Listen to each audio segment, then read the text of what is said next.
आमी आमचे फ्रेंड सगळे एक कडेन आमी भोंवपाक गेल्ले आसतकीर आमी रात जाल्यार आनी एक रूम सोदलो. रूम सोदून आमकां असो रूम मेळ्ळो.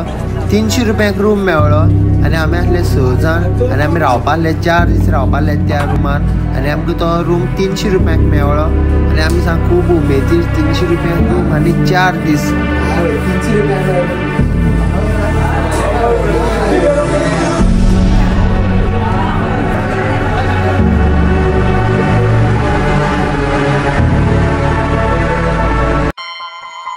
आनी आमी खूब मज्जा केली आनी मागीर आमी आतां फ्रेश जाले आनी आतां आमी